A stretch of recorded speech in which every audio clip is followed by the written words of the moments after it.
Hindi pa tapos ang clearing operation sa ilang lugar sa Negros Provinces at Cebu kasunod ng ashfall na ibinuga ng Bulkang Canlaon kahapon. Sumasabay pa riyan ang ulang dala ng habagat. Nakatutok live si Alan Domingo ng GMA Regional TV. Alan. Email, isinailalim ang probinsya ng Cebu sa heightened alert kasunod ng ashfall mula sa Bulkang Canlaon sa Negros Oriental.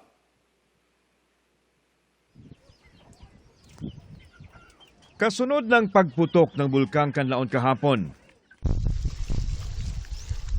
Hugas na may isa mo ang litos, basi deg mapuslan pa ni. Kaya yan. Pilit na isinalba ng mga magsasaka sa Canlaon City, Negros Oriental ang mga tanim nilang nabalot ng abo. Sinalo ng mga litos, sibuyas at karot sa 2 hektaryang gulayan ni Richel Sibalay sa Barangay Pula ang ashfall kahapon dahil nasa paanan lang sila ng bulkan.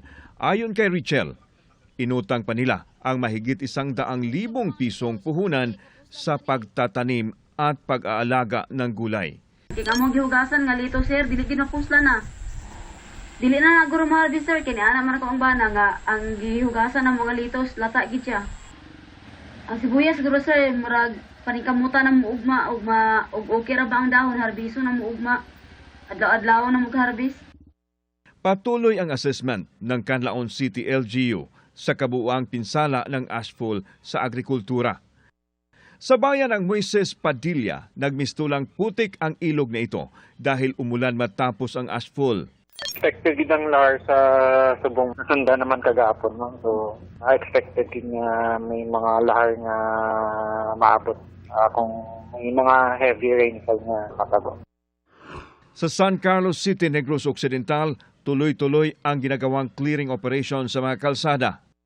Ganyan din ang ginagawa sa mga paaralan sa Cebu na inabot ng ashfall gaya sa Science Laboratory ng Talisay City Science High School. Giuna nato ang mga laboratory nga nasa 3rd floor kay pabor kayo sa hangin. Kunya ang kining laboratory nato kadadlaw mo ginagamit. Kunya karon pertig isang abuga. Sa monitoring ng Cebu Provincial Health Office, simula ng magka-ashfall kahapon, mayroong 2 na ospital dahil sa respiratory illness. Nasa mabuting kalagayan na ang 2. Bukod sa pag-face mask, hinikayat din ang publiko na magsuot ng long sleeves para maiwasang dumikit sa balat ang abo na may sulfur.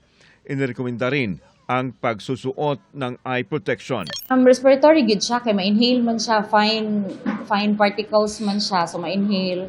So ma-irritate nga to ang mga bronchioles, ingon ana. So ma-result yun into kaning difficulty of breathing. Inaalam na rin ngayon ng lokal na pamahalaan ang kondisyon ng mga hayop. They're very prone to respiratory diseases. And if longer pa ang iya, so there will be kanang naay mga mortalities mo occur. Naka-heightened alert na rin sa Cebu. Ibig sabihin, 24 oras ang monitoring ng disaster responders. With the ashfall plus the habagat or di pagay super typhoon pa to yesterday. So unsa gyud on standby gyud ta heightened alert specifically the hospitals. Email sa latest air quality index ng Environmental Management Bureau ng DNR, nasa good ang air quality sa Cebu ngayon lang hapon. Email. Maraming salamat, Alan Domingo ng GMA Regional TV.